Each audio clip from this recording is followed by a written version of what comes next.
Йо. Є. Вже є, бачу. Так. Звертаємо увагу, що сьогодні Назар тягнутиме лямку практично сам, а у нас попереду участь Євгена Дикого. І будемо ми говорити про Залужного. Отаке от в порядку денному. Так само трошки прозвітуємо про що ми робимо, куди скеровуємо кошти, які збираємо. Ви бачите перед собою традиційно QR-коди. От там є і крипта, і просто Donate Скрипін.ua, наш фонд на ЗСУ і Telegram UMN. Ну, це вже традиційно. А під час етеру буде два оцих кодики, які назбирали, щось не збирали. І ви сьогодні можете ще докинути. Щирик сьогодні не буде обнулений. Ну і гільза Залужного теж буде нагадалочка. Ну, отак от я перед етером. Що ж, температура в мене. Температура, тому довго я не буду. до речі, кстати. Да. До речі, так. Щоб ви собі знали, будемо говорити про війну, не так як про Залужного, я поки що не бачу, що там обговорювати, але треба розставити акценти. От. Статтю Залужного варто обговорити, що відбувається на фронті, варто обговорити. І для того ми, власне, і покликали Євгена Дикого, тому що якби щось війна в нас виходить на задній план. То Євробачення, то ще якась трясця, то чутки про звільнення Залужного заповнюють весь інформаційний простір, то ще якісь срачі політичні, там, я не знаю, з Гончаренками всілякими, там, як ви знаєте, там виступають вони щось не знати чого і по чому, розвиваючи свої платні підписки. Ну, таке, знаєте. Тому говоримо про війну. Ви ж не забуваєте про це, сподіваюся, як деякі містяни Дніпра. Зрозуміло, що це не репрезентативна вибірка, коли ви могли побачити, що навіть люди не знають, хто такий Залужний. Менше з тим, бажаємо їм всього найкращого, і щоб вони були здорові і народжували українців. Ну, Назар, далі, там якщо вони вже так... такі опитування на вулиці, вони не є репрезентативні, з ними треба бути дуже обережним, або бери все підряд. Тому я їх не брав. Ну, правильно, тому що там можна демонтувати все, як тобі буде потрібно. Так робиться зазвичай. Зазвичай так само на це опитування відправляють студентів-початківців. Ну, зокрема, так робили на Радіо Свобода. І мене це бісило постійно, що нащо нам це опитування на вулиці, яке там людей витягують. Це навіть не фокус-група. Забить ефір називається. Ну так. Там щось... Там в Дніпрі Беркутня голову підняла. О, то інше. Це вже цікавіше. Це теж буде в полі нашого зору, в першій частині етеру. Обов'язково покажемо і розкажемо, що відбулося. Дуже цікава історія. Так, це ми сказали. Про QR-коди теж сказали. Про наш магазин ми ще теж скажемо, тому що у кожного, ну я не знаю, чи в нас скільки чашок є, але у всіх наших прихильників, конкретних дуже наших крутих людей, які допомагають нам виживати, жити, працювати для вас, то такий кухлик має бути, який коштує 450 гривень. Ну так, але ви просто, коли отримаєте цю чашку, цей кухлик в свої руки, ви зрозумієте, що ви купили за річ таку класну. Так що shop.skripin.ua. Отако. Так. Хвилина в нас лишається. Євробачення. Ром. Так. Мене так вшкварило те Євробачення, що я його забув, що воно є. Я не дивився. Я всім написав в Фейсбуці, не дивився Євробачення, тому що ці срачі на рівному місці, вони мене вибісили. Ти розумієш, що дуже. В принципі, оцей відбірковий конкурс з одного боку відкриття талантів. От з одного боку, так? Але і це добре, тому що там на кольорі смак товариш не всяк, там добрали, Шуров добрав уже сам, як хотів, сформував. Але журі могло саме визначити, хто поїде.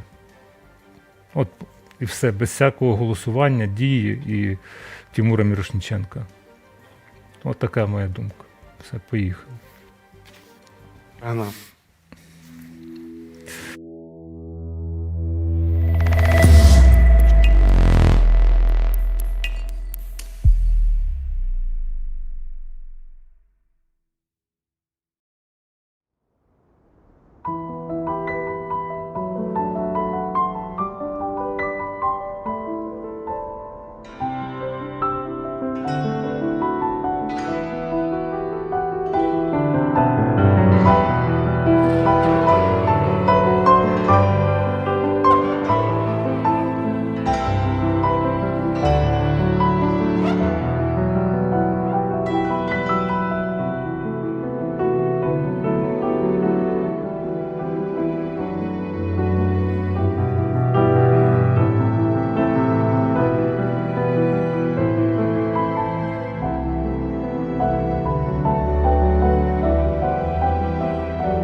Всім добрий вечір. Про Євробачення, яке ми зачепили в нашому розгоні 5-хвилинному. Тут уже пишуть, для чого витрачали 11 мільйонів. Ну, дійсно, це викликає подив. Шоу в бункері, ну, в принципі, фаворити і так були відомі, можна було показати їх. І хай голосують в дії. Дія лягла, в свою чергу. Все це потім з'ясувалося, що це був запис. Ну, одним словом, не на часі, я думаю, це Євробачення, насправді. Там, тим більше кліпи всі От були і я відомі. так собі подумав. Всі композиції були відомі там протягом уже тривалого часу. Я кажу, що журі б могло б зібратися і призначити, їдете там Альона або хто там ще був. Я вже всіх і не пам'ятаю. Так, ну що, у нас не телемагазин, а певна звітність. Дивіться, Гільза Залужного, вона збирає 500 000. І ми вже 61% подолали цього шляху. А от Щирик, цей місяць, бачимо, що у нас мета 300 000. І сьогодні ви можете ще подобивати, скільки вам там буде не шкода, тому що завтра я вже зведу ці гроші в звіт за січень. Там ситуація у нас стабільно, ми зірок з неба не хапаємо, але це дозволяє проєкту існувати і рухатися вперед. Разом з вами. Зрозуміло. Я ще раз кажу, що я себе почуваю сьогодні не дуже добре, в мене температура, може я підчепив вже щось там, скільки можна було підчіпляти подібні речі. Тричі на ковід перехворіти, ще не вистачало мені ще раз ковід. Там кажуть, дайте рецепт вашого чаю з імбирем. Ну, берете, якщо знайдете м'яту, імбир, лимон, запарюєте і п'єте. Все. Все це і вітамін С, і антибіотик природній. 513 людей дивиться онлайн. Ставте вподобайку, підписуйтеся на канал. І ми так само нагадуємо, як завжди, на початку, що у нас є Patreon, і там теж гроші, теж середня сума. Ставайте патронами, бо там з'являється відео. Так само є Buy Me Coffee, в магазині для вас досяжні кухлики, які поступово роз'їжджаються Україною. Не відмовляйте собі в приємному, утримувати незалежні медіа, тому що от ви пішли, подивилися якийсь там YouTube канал, і тут обурюєтеся, що я пішов, там подивився, не буду називати. Які негідники. На що ж ви дивитеся, якщо вам не подобається? От дивіться, і про Залужного теж. Зараз спочатку патрон, Buy Me Coffee і кухлик, а потім я досиплю про Залужного.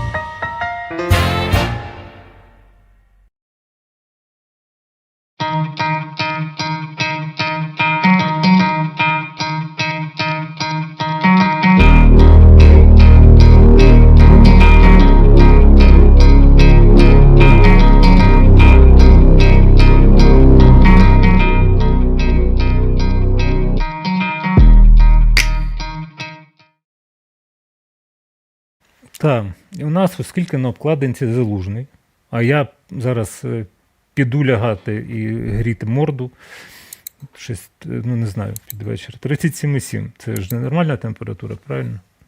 Це ж не 37,1. Так от про Залужного я чого кажу, що тепер ми можемо говорити про якусь конкретику, і далі воно буде. Ти розкладеш все, тобі більше допоможе Євген Дикий, щоб ми в це тріо не влаштовували, і Радіо Рома не заважало нормальній розмові людей. Він фахівець з цих питань. Дочекайтеся, він буде о 19:30 орієнтовно, може раніше. Так от ти його надовго не відпускай. Хай все докладно розказує Євген Дикий. Тому що всі, Добре, хто... про Залужного тільки я не буду говорити, мене тільки стаття цікавить.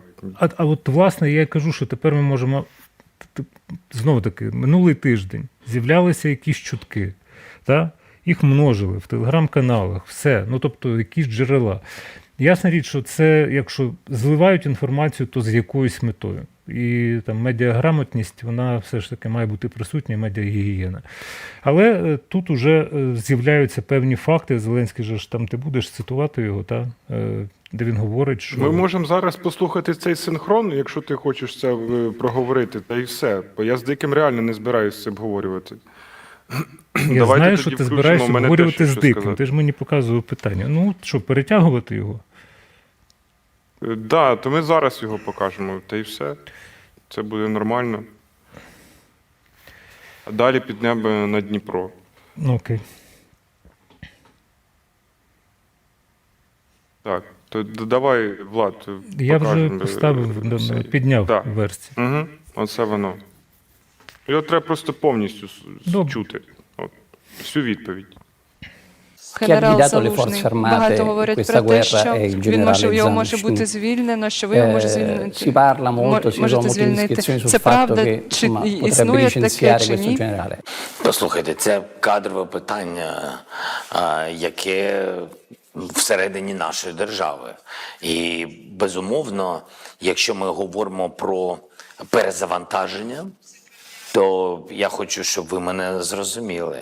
Коли ми говоримо про перезавантаження, то ми говоримо про перезавантаження тих чи інших керівників держави, а не тільки одного чи іншого сектору. Тому що я думаю про це, про перезавантаження. Я в процесі в цьому. Тому що не можна сказати, ось одна людина, ви замінили і все поїхало. Ні. Ні, це серйозна машина. І вона залежить від багатьох процесів. І якщо ми хочемо перемогти, ми всі повинні бути лідерами перемоги. Не втрачати надії, не опускати руки, брати енергію звідки хочете. І незалежно, який у вас сьогодні настрій, забудьте його вдома. Якщо ви живете вдома і у вас є така можливість, забудьте. Згадайте тих, хто виїхав за кордон з дітьми, згадайте тих, хто знаходиться в окопі, згадайте тих, хто на оборонно-промисловому комплексі 24/7 працює в 3 зміни, щоб виготовити снаряд. Згадайте тих і зрозумійте, ніхто з нас не може опускати руки. Тому, коли ми говоримо про перезавантаження, це серйозний підхід, і тільки глобальний я до нього можу ставитись і відповідними кроками. Тобто це не питання однієї чи іншої людини. Це кадрові внутрішні питання. Abbiamo detto che i governi italiani Завжди. Ну і зрозумій тут, про що він казав взагалі тут, яке перезавантаження глобальне. Нічого конкретного не сказав, як на мене. Може, ти маєш іншу думку. Ну, там же ж Залужний теж привітав Шупталу, та?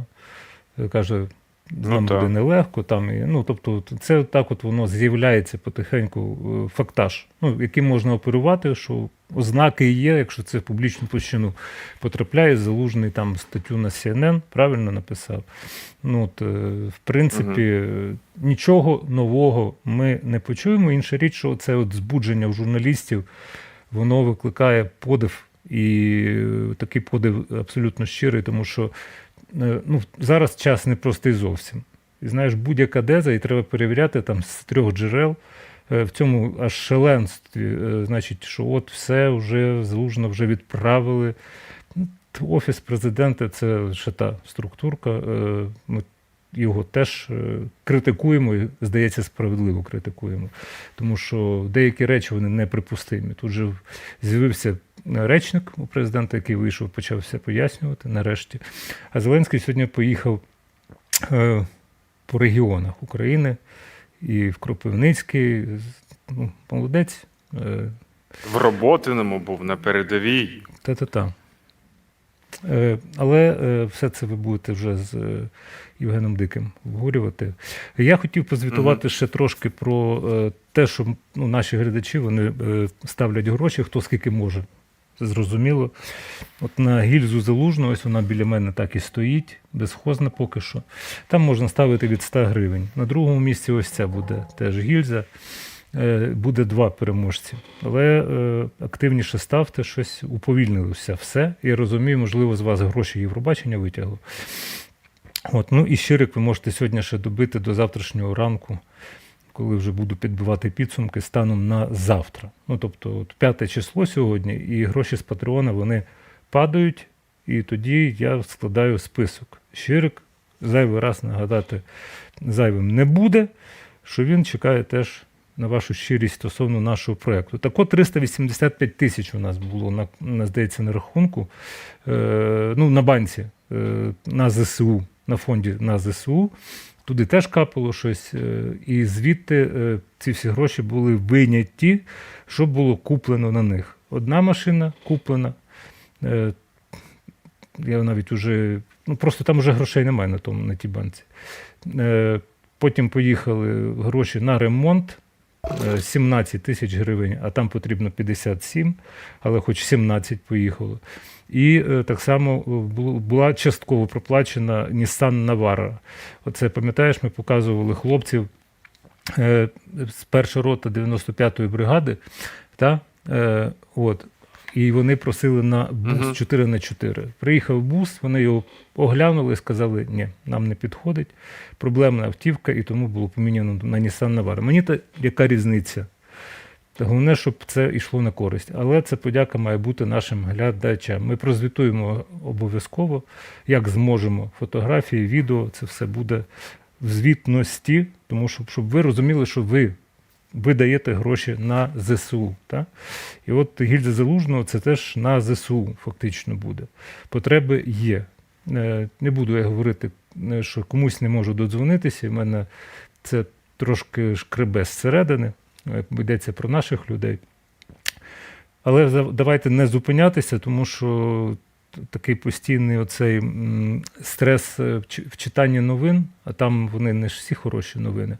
Далі там Трамп морочить голову з цим Джонсоном про ці 61 мільярд. Далі все продовжується. Читаєш новини. Маркарова каже, можливо, проголосують. Це ж уже двопартійний проєкт, але ні. Залиште Мексику мексиканцям. Дайте Україні гроші. Ми тут при чому до ваших мексиканців? Політичний це до трампістів і Трампа. Ну так. Так, це його стиль, так що я тут уже, знаєш, коротше, це ми теж будемо з Євгеном Диким проговорювати. Ну, я ділюся, що якщо буде такий варіант, якщо буде такий варіант.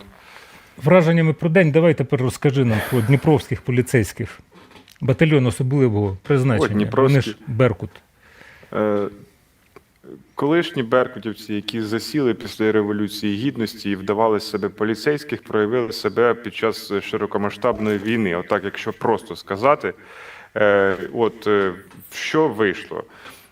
Власне, Євген Дикий про це теж казав в контексті мобілізації, що є ось, наприклад, силовий ресурс, які навчені люди, вже готові, в принципі, можна там пройти злагодження і, в принципі, їх застосовувати у військах. І здавалося, все логічно, так? Але ось є екс-беркутівці, колишні беркутівці, які ще й почали там виправдовувати своїх колишніх колег, катів путінських, давайте прямо скажемо, на той час. І вони не захотіли, коли їм запропонували перейти в бойовий підрозділ «Лють», який є в Міністерстві внутрішніх справ, вони почали відмовлятись і згадувати про Євромайдан чомусь. І ось цей уривок попав в мережу, і можемо подивитися. Они не герои были, стояли? Кто именно? А кто? Вот те 18-летние мальчики, которых убивали вот там вот, которые были срочниками, которые гранатами вот там закидывали возле Верховной Рады. 107 человек, тех, которых убивали, да? Сколько? 107. Что 107 человек? 107 человек, которые на Майдане убивали. Со стороны милиции меньше или что? А сколько? А сколько? Назови Не мне знаю. цифру. Спроси у Верховной Рады, они же засекретили. Сколько? Так скажи. Ты ж знаешь, ты ж был. Скажи, сколько? Или 107 человек это тоже мало? Нет, не мало. Ну, Вообще не а мало. нахера их убивали? А кто их убивали? Можно поспорить, кто начал Мы не стрелять. убивали никого, мы защищали. Кого? Мы никого не убивали. Хорошо. Нет, это нехорошо. Когда Надеюсь, людей что убивают, здесь это нет тех, которые нехорошо. убивали. Ни с той стороны. Ну так а что вы это вспоминаете? Я что-то не понял. А вы же говорите, что 20 лет моих это херня. Ну правильно. Ну, херня. Я уже все отдал родине, но не все. Жизнь осталась. Хорошо, про жизнь. Есть батальйон із поліції особливого призначення. Які втрати в цього батальйону, хто знає? В чому? В батальйоні? Ні, я не про люті тобі кажу. Я кажу зараз про батальйон поліції особливого призначення. Там, де спецназ. Не гражданські люди, які з гранатомету за під ноги стріляють. А там, де люди, які щось трошечки вміють, щось трошечки навчені. Яких довчили, з ними працювали. Які воювали, які забирали Клещіївку, Андріївку і воювали в Майорському. Хто знає, які втрати? Із 500 чоловік батальйону. 450, окей. 2 двохсотих, одного... Ну тут в чаті емоції вирують, ясна річ. Тут їх називають мусора, в принципі, так і є. Ти ж знаєш, що більшість беркутні, вони втекли в Росію, багато. Ці лишилися... Ми їх навіть бачили там, коли вони розганяли московитів там у себе. Так.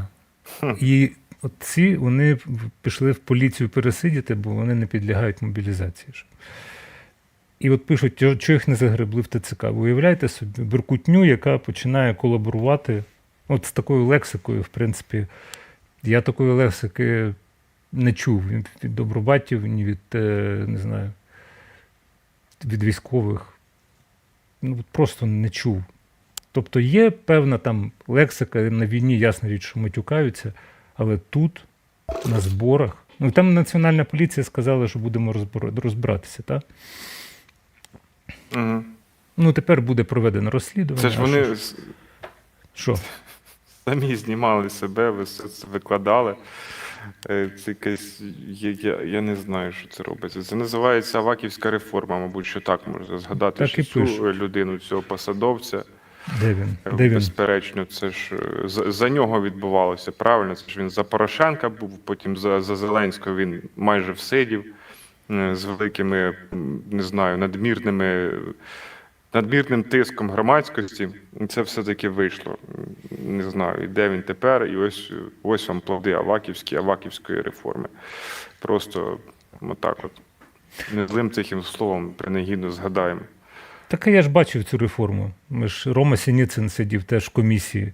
Ми коли почали там валити, там взяли так заради, знаєш, комісія по переатестації. У мене була проста позиція, там, хто б не заходив, звільнити всіх треба було.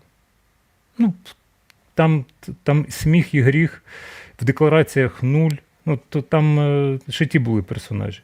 І, в принципі, нас почали звідти витискати з тих комісій.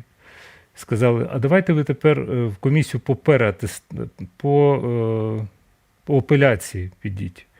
І звідти теж потім, не ходіть уже, Роман, не треба сюди ходити. Знаєш, тому що всі представники Міністерства внутрішніх справ, вони, в принципі, відстоювали позицію, що ці люди дуже потрібні в Міністерстві внутрішніх справ, в поліції. Там були різні кадри. І освіченість цих людей, вона викликала дуже багато питань. Там же ж давали особову справу.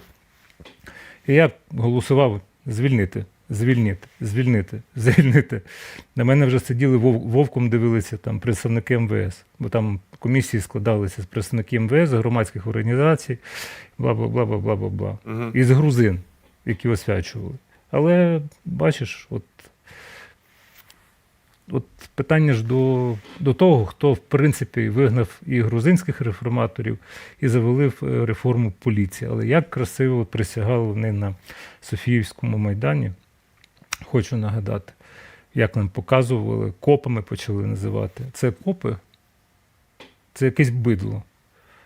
Авакова давно зняли, дякую, що ви нам сказали. Хакери, от ви прямо такий небайдужий, Авакова давно зняли. Правильно, але хто завалив реформу поліції? Аваков із своїм дружочком Антошкою Гращенком, в принципі. Якби ви хотіли знати. І от я тут, в принципі, якби такий не здивований сижу. Взагалі, мене це звичайно обурює. Але в мене такі, знаєш, хвилі бувають. Обурюватися вже дуже емоційно, або просто спокійно за цим спостерігати. Просто те ж саме стосується і забороненої партії в Україні ОПЗЖ, а їхні послідовники досі сидять у Верховній Раді і досі їм дають голосувати.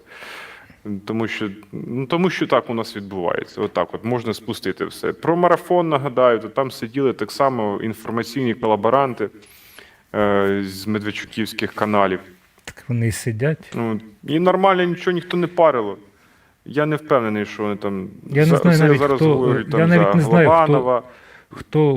хто гірший, там, медведчуківських каналів чи з Інтера, яка там різниця. Інтер бере участь в марафоні. І гроші просто летять на канал Freedom теж. Це от, як її, з кварталу робить тихий вечір. Там. Олена Кравець. Олена Кравець. За бюджетні гроші. Ми навіть припинили пізній вечір поки що, тому що бачимо, що в нас не вистачає ресурсу. І питання, багато питань організаційних, які ми там намагаємося розв'язати. І не хочеться втрачати такий проєкт, але ми ж не беремо з бюджету коштів, жодної копійки. Так. Я дивлюсь, що вже 8 хвилин. Тебе кидати вже? Ти сам все розкажеш. Можеш мене полишити, я все сам розкажу, все покажу. А там і дивіться Євгенди, які підключаться, будемо говорити про перспективи війни на цей рік. Ми заглядати, звичайно, не будемо далеко, бо це неможливо в цій ситуації, але дещо можна подивитися. Тут от знову таки, знаєш, командувач ВМС Неїшпапа, Олексій Неїшпапа сказав, що він переконаний, що збудований росіянами Кримський міст не достоїть до кінця 2024 року. Отак от. Але це ж його слова. Для цього все робиться. Це його слова, це його тому... слова, і вони мають підґрунтя. Хіба він це сказав в інтерв'ю Гордону? Систематично. Що ж ти зробиш? Нічого. До всіх аудиторій треба долучатися, да? Мабуть. Не знаю, що в них там, що їх спонукає давати коментарі Гордону.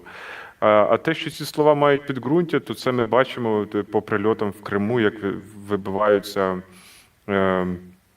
системи протиповітряної оборони, радіолокаційні системи в тимчасово окупованому Криму. І все до того йде, так. Операція буде я серйозна. Значить, облишаю на тебе оці от баночки, щоб котики пострибали, тому що в мене очі аж пече. Треба вже якось це. Я буду читати чатик, щоб ви знали. Одужуй. Так, я спробую. Все, вам успіхів з Євгеном Диким. Пишіть свої думки з того, що ви думаєте, глядачі в чат, пишіть, що ви думаєте з такої картини дня. Тому що наша задача позбиратися за день, а потім з вами там поговорювати. Все. Гарного вечора, всім здоров'я, успіхів, донейтимо на ЗСУ і підтримуємо наш проєкт. Романе, будь здоровий. Я тут вам ще нагадаю, що ми збираємо кошти на гільзу з підписом автентичним пана Залужного. 500 тисяч гривень, і ці кошти підуть нашому другу Андрію Щербаківському. Артем. Особисто його... А я що Артем. сказав? Андрію. Ну, Артем, не Артем. всі підуть. А Вони... я сказав Андрій? Це злі птахи збирають Молодець. підрозділ. Ну, вони ж Артем Щербаківський. оператори. Я перепрошую, Артеме, якщо ти раптом дивишся, і в принципі перепрошую, я гамно. Артему Не Щербаківському. кажи так. Влад, лишай самого Щиро. Назара в кадрі. Що ж ти за цей? Да. Щерик, нагадуємо, це підтримка нашого проєкту вже безпосередньо, а гільзу Залужного це ви скидаєтесь на підтримку українського війська, що ви маєте робити, зрозуміло. І це просто, що я давно його так не бачив, хоча ми якось переписувались, було. Людина просто воює. Тут зрозуміло, що ми не бачимося, а я тут. Так от. На Росії розстріляли пілоти, це сталося на вихідних, ось така інформація від Головного управління розвідки Міноборони. Пілот якраз Ту-95, і це сталося в Енгельсі російському. Всі ви знаєте, що там базуються ці авіаполки росіянські, які бомблять міста України. Звати цього, мені так подобається, як Головне управління розвідки називає все своїми іменами, російські імена, зокрема. Йдеться про майора Стігачова Олега Сергійовича. Да-да, оцей хлоп, його підстрелили, словом, оцього подонка цього, Я слів навіть не знайду. Словом, це людина, яка заслуговує на саме жорсткіше покарання, і його намагалися реалізувати розвідники Головного управління розвідки. Але пишуть, що внаслідок атаки Олег Стігачов зазнав вогнепальних поранень, вижив чи ні, уточнюємо. Більше інформації я про нього не бачив, сподіваємося на найкраще, ви самі розумієте, про що я, правильно? І ще в Волгограді знов гріло нафтопереробний завод, котре горять всілякі об'єкти, пов'язані з нафтовою переробкою росіянців. Можемо подивитися, як воно палало. Ну і ці коментарі теж гріють душу. Блять, а что это за установка 4 лет? Ебануться мы встряли. Да, ебали, блядь, 2 или 3, блядь. Начальные это, ебать. Ну, нам мы тут должны ебать. А что это такое? Ебать. А первое, по-моему, с нефти начинает первый этот самогон.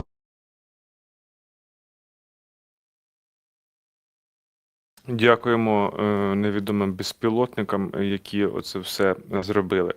І зараз я покажу відео, яке вразило мене, приголомшило абсолютно, коли, просто оце відео демонструє відношення наших військових до життя військового, свого колеги, побратима. Так от, порятунок прикордонника, як це відбувалося, можемо подивитися на відео. Це відбувалося за допомогою пілота дрону. Власне, за допомогою самого дрона вдалося врятувати нашого воїна.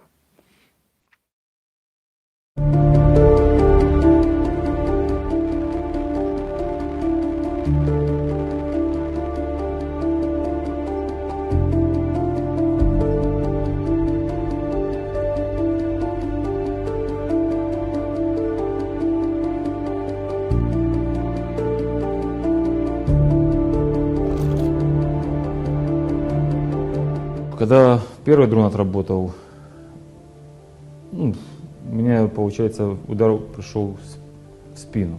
Я прыгнул, спина, нога такое. И, я сразу понял, что нога. И там військовослужбовцы, которые со мной находились, один надал допомогу. Турникет мне наложил.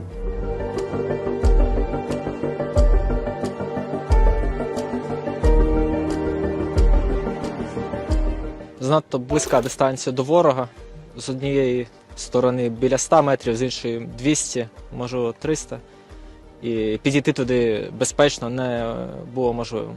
Відповідно, ми бачили, що якусь ділянку він вже проповз і пропонували йому повсти за дроном, щоб витягнути його на ту дистанцію, де піхота може вийти і зустріти його.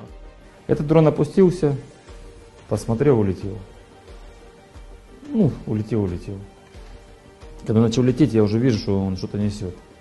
Ну, думал, все уже. Думал, это уже тоже сейчас за 200. Скинул водичка, записка.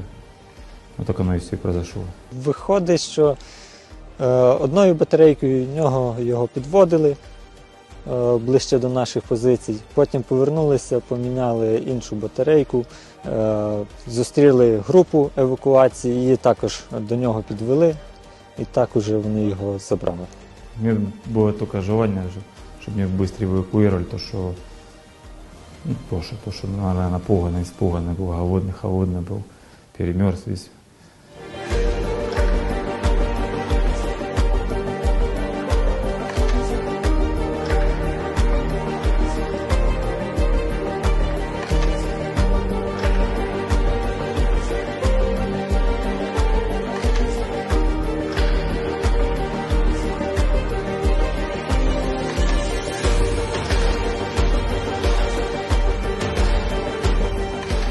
Якщо він вижив після склянки гарячого чаю, який йому було надано в порядку невідкладної допомоги при допомозі скиду з дрону, це його врятувало. Так що йому повезло, такий у нього сприятливий прогноз і такий щасливий випадок для його життя. Хлопцям дуже дякую, що не оставили мене. То, що, да, я, допустим, неопытные дрончики, я так понимаю, посмотрели, да, там трошки, что трошки есть этот тепла, светится. Да и пускай, извините, выражение, додыхает. Кто, зачем, пошел бы свою работу делать. А они акцентировали внимание именно на тот момент на меня. И благодаря им я остался живой.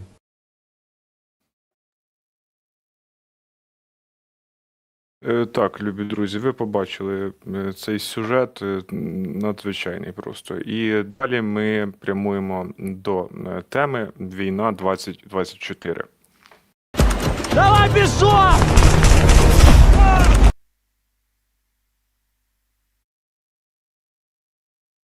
Ну, а це були кадри роботи 3-ї штурмової. Раджу вам всім подивитися, як відбувається війна.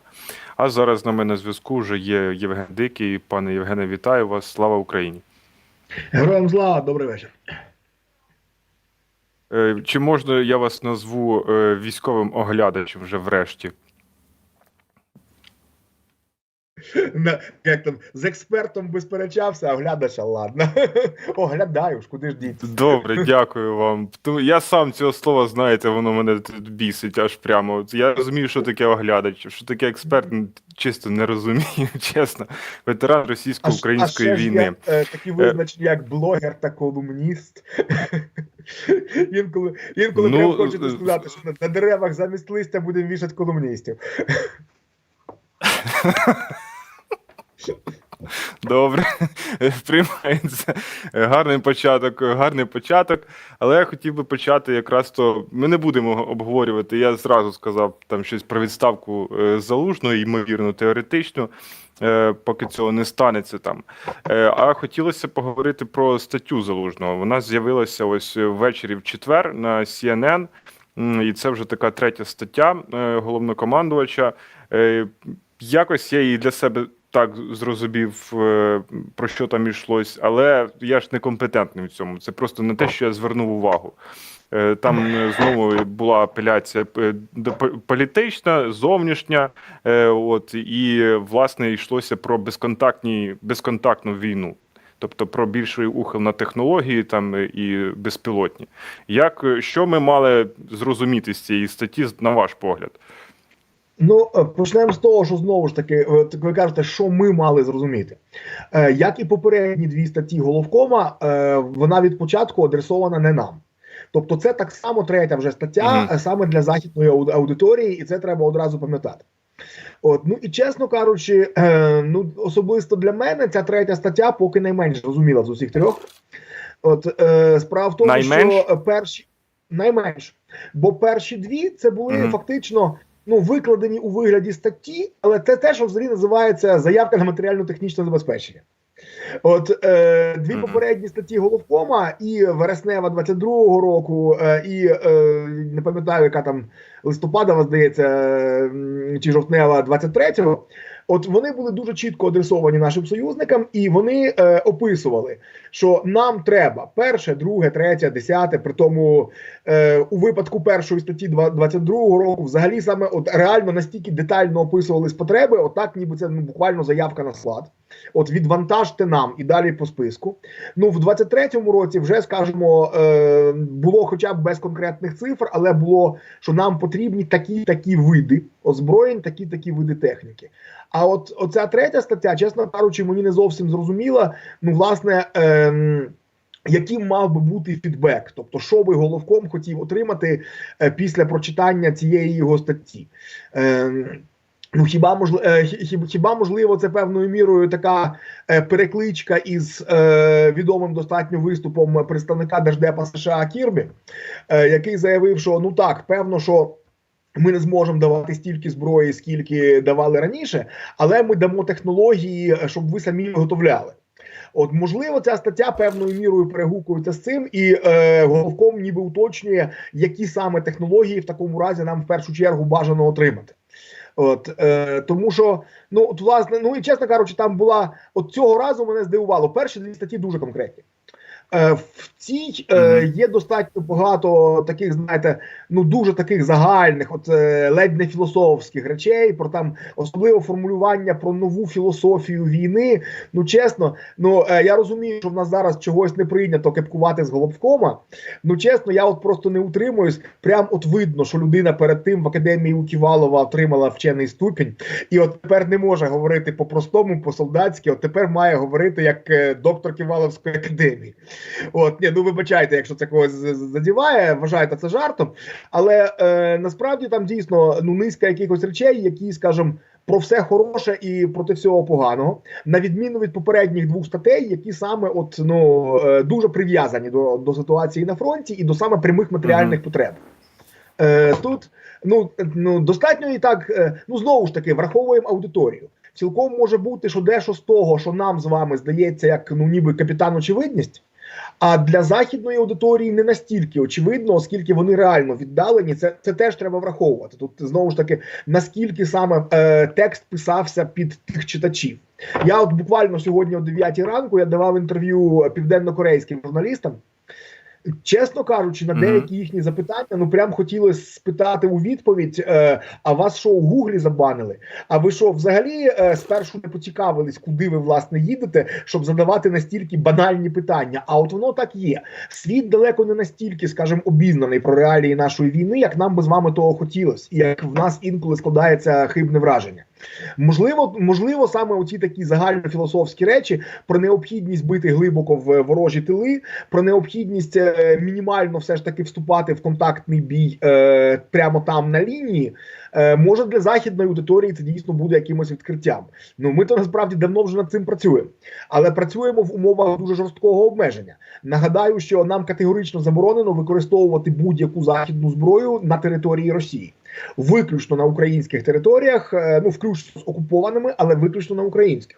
А це насправді страшне обмеження, абсолютно і несправедливе, і, скажімо, без реальної будь-якої підстави в міжнародному праві, а з військової точки зору це вкрай шкідливе для нас обмеження.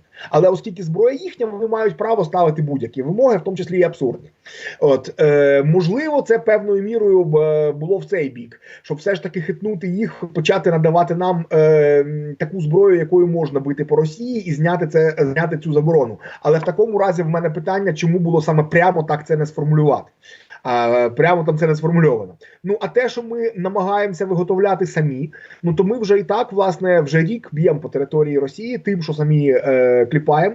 І, до речі, початок 24-го року в цьому плані дуже плідний. Початок 24-го року, можна сказати, відзначився дуже влучними прильотами наших дронів і, я б сказав, розширенням асортимента, розширенням номенклатури тих об'єктів, на які вони летять. Ми ж починали дуже чемно. Ми починали виключно з суто військових об'єктів. Аеродроми з авіацією, склади, Далі, власне, ми почали бити і по оборонних заводах, по тих, власне, які роблять зброю для москалів, але саме по цих, ніяких інакше. І от нарешті, ми нарешті зайнялись питанням, що а досить росіянам отримувати гроші для цієї війни. І от тепер пішла оця хвиля, яку я так жартівливо називаю санкції від Буданова, які мають виявитись більш ефективними, ніж санкції від Байдена. От це, власне, удари по нафтовим та газовим терміналам та по нафтопереробним заводам. От можна було б сказати, а чого ми раніше того не робили? Ну одразу відповідаю. Насправді тому, що раніше ще не було чим. Ми тільки налагоджуємо в достатній кількості виробництво цих наших дальніх дронів, навіть налагоджуємо. Я акцентую на цій формі дієслова. Ми ще в процесі, але їх вже принаймні виробляється стільки, що можна не тільки на один аеродром Енгельс злітати, а можна ще й по кількох терміналах вдарити. От можливо, Головком хотів своєю статтею привернути увагу до ефективності саме цих дальніх ударів і якби натякнути, що а з західними ракетами це було б набагато ефективніше і набагато швидше. Ну, але як я ж кажу, тоді в мене питання, чого це прямо так не написати. Ну, от десь так, в двох словах. Тобто, скажімо так, ця стаття для мене набагато загальніша, ніж попередні дві, але, можливо, для тої аудиторії так і треба, хто знає. Ну, можливо, так. Але там було сказано ще про якісь, ну, там 2 пункти були, які стосувалися нормативно-правових актів. Ну, в попередній статті йшлося про мобілізацію в останнім пунктом, а тут йшлося про якісь нормативно-правові акти, знову ж таки. Це я вважаю, що це вже і на наш бік спрямовано. Це наша внутрішня повістка, що називається, наш порядок денний. Тут взагалі не зрозуміло, на що це в тій статті, ну, але ну, є те, що є, скажімо так. Ну. От. В нас то це надзвичайно актуальне питання, але це точно не питання до наших союзників. От залізо ми маємо клянчити, просити, вимагати, купляти от у союзників, а люди то по-любому мають бути саме наші. Да, і в Німеччині там один військовий високопосадовець на цьому теж сказав, що Україні, ну, це прозвучало просто раніше, таких заяв не чув, що Україні прям треба от мобілізацію проводити. Тепер це прозвучало, просто я зараз дослівно не процитую. От.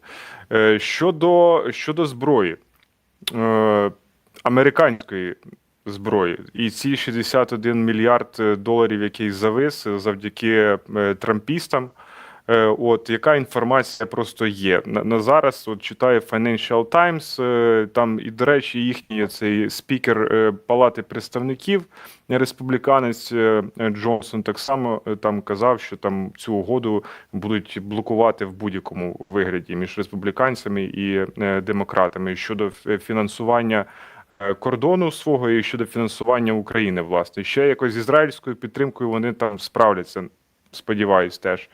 Так от, наприклад, Financial Times пише прямо: виділення американської допомоги Україні цього року стає все менш ймовірним через дії Трампа. Трамп і його прихильники з республіканської партії у Конгресі, очевидно, готові ризикнути і дозволити Росії перемогти, якщо це хоч трохи збільшить шанси Трампа на перемогу над Байденом у листопаді. Частково небажання республіканців ухвалити нову допомогу Україні зумовлене справжнім скептицизмом щодо війни. Але здебільшого зволікання пов'язане з відмовою Трампа дати Байдену бодай якусь перемогу напередодні президентських виборів, пише оглядач видання Гідеон Рахман. Аналітик припускає, що Трамп, можливо, навіть привітав би поразку України, якби вона трапилася до президентських виборів. Адже це дало б йому змогу робити свої улюблені заяви про слабкість і невдачу адміністрації Байдена. Ну, от ми маємо таку не дуже втішну таку огляд того, що американської політики, але це прямо впливає на нас. Я не розумію, мабуть, що як і ви, чому вони прив'язали підтримку України до своїх внутрішніх проблем з мексиканським кордоном свято. От не розумію просто. Ми в заручниках. Це, ну, як там було в цих старих, пам'ятаєте, елементарно, Ватсон. Тут, на жаль, нема чого особливо розуміти. Тут це на поверхні буквально. Це просто, ну, це треба просто розуміти логіку трампістів. Вони в даному разі абсолютно вчинили так, як робить, наприклад, Хамас. От коли Хамас бере в заручники жінок і дітей і починає висувати політичні вимоги. Оце абсолютно те саме. Вони, власне, знайшли слабке місце, по якому можуть вдарити в адміністрації Байдена, і взяли, власне, його за горло. Вони фактично взяли в заручники допомогу Україні.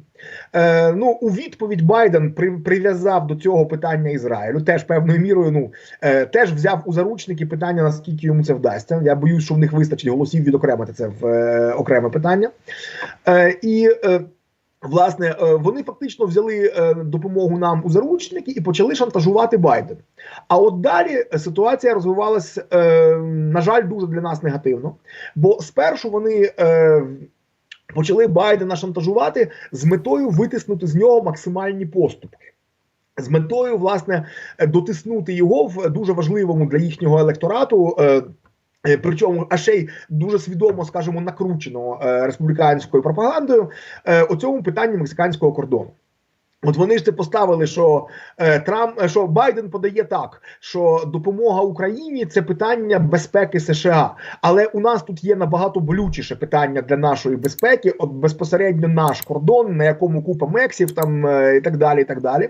Вони це подали ледь не як пряму, вони подають оцей потік мігрантів, які, до речі, до них же їдуть працювати, власне, і займати ті вакансії, які американці займати не хочуть. Так от вони цей потік трудових мігрантів подали ледь не як в збройну агресію проти їхньої країни. От як саме як таку інвазію, і заявили, що от поки там Байден бореться з нібито за безпеку штатів десь на далекій чужій війні, а в нас тут наш кордон відкритий, тому от ні копійки Україні, поки не вирішимо це питання. Але починалось з того, що вони витискали дійсно із Байдена поступки. А от далі почалось дійсно, це вже було дуже погано, але далі почалось дійсно страшно. Справа в тому, що вони витиснули поступки. Байден пішов на дуже серйозні поступки, притом йому це теж не просто далось, бо для його електорату питання кордону теж болюче, тільки в протилежний бік. І будь-які поступки саме республіканцям, особливо трампістам, вони сприймаються частиною, принаймні, демократичного електорату вкрай болісно. Але Байден на то пішов, і його конгресмени на то пішли, своєму електорату вони це як вміють комунікують. А виявилось, що далі Трамп передумав. А далі Трамп вирішив, що в такій ситуації йому немає сенсу скористатися поступками. Бо що таке поступки? Це так чи інакше домовленість. Це так чи інакше певний компроміс. І якщо вони почали з того, це, до речі, дуже по-російськи. Почати з того, що витискати якийсь компроміс, зараз ви а після цього, відчувши силу, вирішити, ні, а нам компроміс не треба, а нам треба все і ніяк інакше. От просто або приймаєте повністю наш ультиматум, от ніякого там зійтись посередині, з чого там починалось, власне, от ніяких саме, і взагалі нащо нам з вами договорняки, коли ми вас можемо просто нагнути. Абсолютно російська оця басяцька логіка, і вона у Трампа і трампістів абсолютно присутня. А оскільки ціна питання, от власне вони це прив'язали, що якби це було, скажімо, рік ще тому, то вони швидше за все пішли б задовільнили з тим, що витиснули якісь дуже серйозні поступки. А тут кілька місяців до президентських виборів. І вони тепер вирішили, що стоп, а що нам дасть компроміс із Байденом? Нам набагато важливіше вже до самого моменту виборів, по-перше, залишити болючу проблему, яка мобілізує наш електорат. І, по-друге, показати, що адміністрація Байдена взагалі цю проблему не вирішує. Бо рішенням вони тепер вважають тільки максимальне прийняття всіх своїх вимог. Все. І причому показати одночасно дві речі. Показати, що Байден не хоче вирішувати проблему кордона, що насправді неправда, але він не готовий її вирішувати шляхом прийняття всього їхнього ультиматуму, абсолютно неприйнятного. А по-друге, що у Байдена ще й немає сил. От як Байден тут намагався українцям допомогти, а що в нього вийшло? Тобто вони всерйоз вважають, що це їм допоможе перемогти Байдена на листопадових виборах. І більш того, саме страшне, що я думаю, що вони геть не дарма так вважають.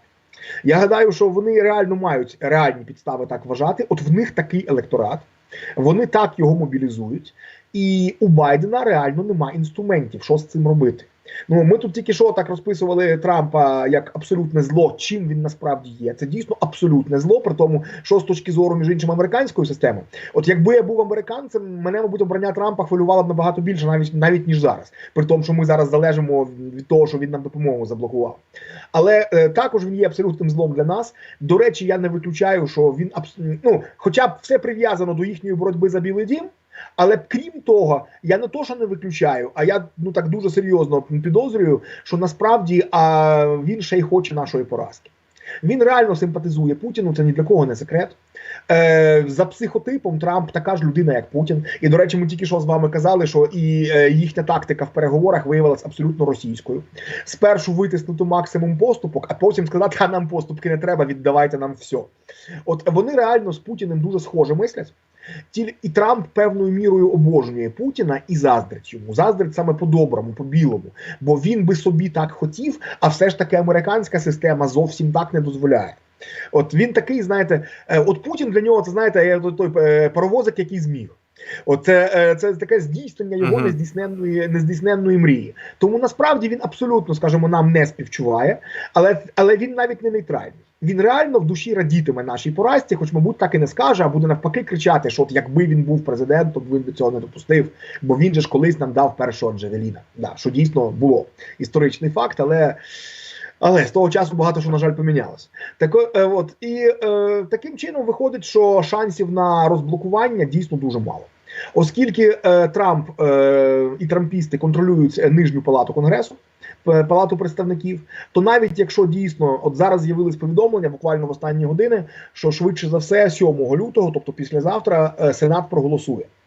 То навіть якщо Сенат проголосує оцей компромісний пакет, де і так Байден пішов на величезні поступки, швидше за все Сенат все ж таки проголосує, але власне саме з цього приводу вже заявив спікер Нижньої палати, що коли із Сенату цей законопроект надійде до нас, тобто в Палату представників, то він все одно мертвий, він все одно тут не пройде.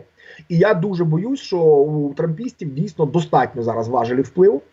Тобто для того, щоб цей пакет був проголосований, треба, щоб за нього в Нижній палаті проголосували всі без винятку демократи, що вже питання, бо пакет компромісний, але ну окей, і хоча б 2-3 республіканців. І от я боюсь, що у Трампа зараз достатньо важелів для того, щоб жоден республіканець не ризикнув проголосувати проти волі Трампа. Я просто от не розумію. В них ще є одна кандидатка чудова, прекрасна, Нікі Гейлі, але поки що... Для нас це була б найкраща кандидатка, насправді. І давайте будемо відверто. Для нас вона швидше за все була б значно краща і за діда Байдена.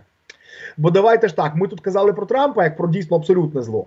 Але ж дідуня Байден, він для нас незрівнянно кращий, але ж насправді він прогавив все, що міг. От ще рік-півтора тому в нього в руках були всі важелі, і він цими важелями, по-перше, скористався неправильно, тому що він сам собі намалював в голові купу різних так званих червоних ліній, він дуже боявся якоїсь міфічної ескалації, він абсолютно невірно вибудував стратегію боротьби проти Росії. Якщо Трамп просто хоче перемоги Росії, то Байден не хоче перемоги Росії. Але нашої перемоги він теж не хотів. Він хотів якраз якихось дотиснути Росію до якихось компромісів. І не розумів, що з Кремлем так не працює.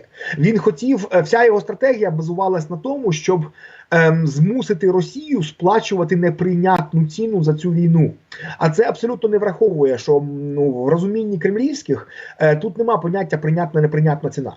В їхньому розумінні тут пан або пропав. Чи якщо брати, що вони дуже люблять радянську спадщину, то от пам'ятаєте цю стару радянську комедію, там де «Ілі я веду її в ЗАГС, ілі вона веде мене к прокурору». Ну от власне для кремлівських ця війна виглядає так. Або вони проходять парадом по Києву і перемога їм все списує, а світ це ковтає.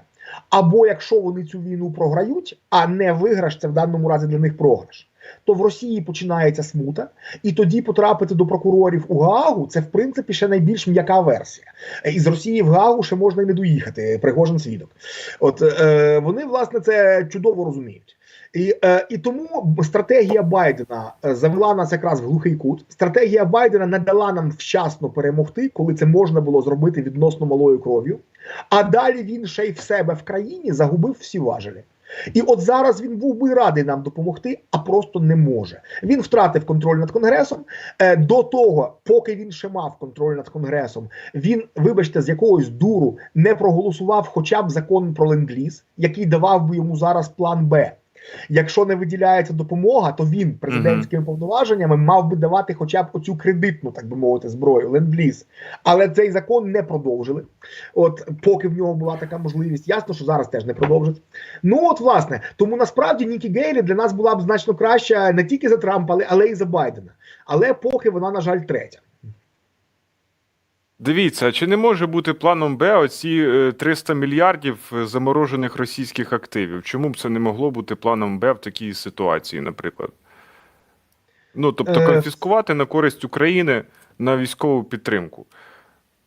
Ну, я тут не настільки фахівець з американського права, щоб відповісти, а чи може він це робити, знову ж таки, без рішення Конгресу.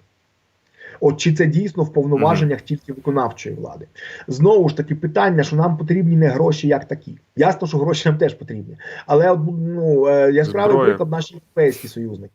От вони нам зараз виділяють гроші. А от дати нам залізо вони не можуть, бо його в них фізично нема. А ти не будеш з дрона розсипати над орками купюри, пачки єврових купюр і таким чином перемагати. Воно так не вийде. От нам потрібно не просто американські гроші, нам потрібні якраз на ці гроші запаси їхнього заліза. А я сумніваюся, що без схвалення Конгресу таке може робити тільки виконавча влада.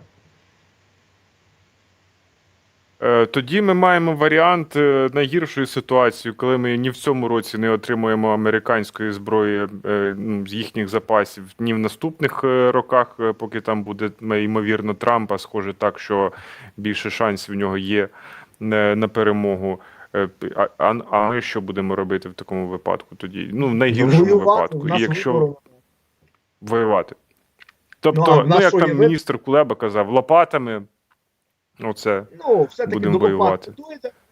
До лопат не дойде, але так доведе. Ну, до речі, лопати теж будуть дуже потрібні, бо треба буде дуже сильно окопатися. Нам треба буде тоді ясно, що нам принаймні тоді. Давайте так, якщо ми говоримо про війну 24, тобто конкретно про цей рік, то в нас поки що ще лишаються потенційних два сценарії. Все ж таки, давайте так, вже дуже мало ймовірний, але все ж таки ще не до кінця перекритий сценарій, що Конгрес домовляється і таки хоча б десь з квітня нам поновлюють постачання БК. Це одна історія. В такому разі нам треба наступати.